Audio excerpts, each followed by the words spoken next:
আজকে মজা করে নরম খিচুড়ি পাকাচ্ছি, সেই স্বাদ লাগবে খাইতে, অনেক মজা।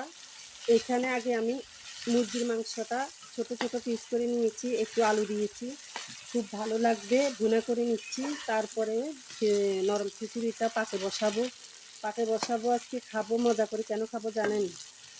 একটা কারণে খাবো, আজকে প্রচুর বৃষ্টি হয়েছে, বৃষ্টির মধ্যে নরম খিচুড়িটা খাইতে ভীষণ ভালো লাগে, অনেক ভালো, সেই স্বাদ। আমি এখানে আগে মাংসটা ভুনা করিনি, তারপরে দেখাবো নরম খিচুড়িটা বসাই।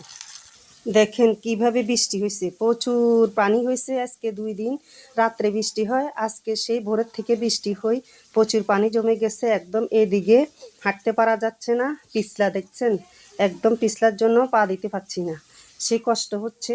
আর একটু এদিকে দেখাই, এই যে দেখেন এই দিক দিয়ে পানিটা গেছে, এই যে এদিক দিয়ে পানিটা গেছে, এই যে অবস্থা কি দেখেন, খুবই অবস্থা খারাপ আমাদের।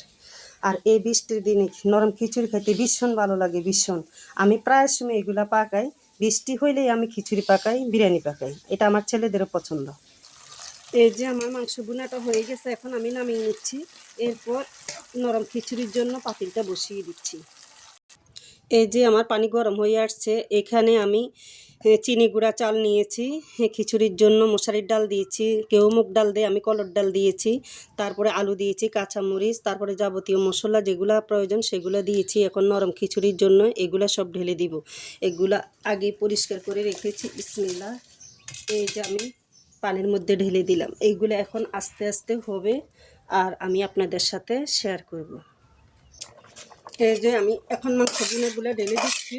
খিচুড়ি, নরম খিচুড়ি এখন পাকে আসছে, আর একটু ঢেলে চলবে। তারপরে আমি এই যে একটু টমেটো দিয়ে নিচ্ছি।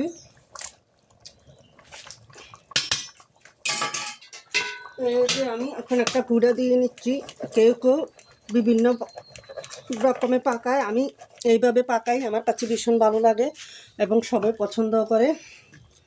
আর একটু হয়ে আসুক, তারপরে দেখাবো।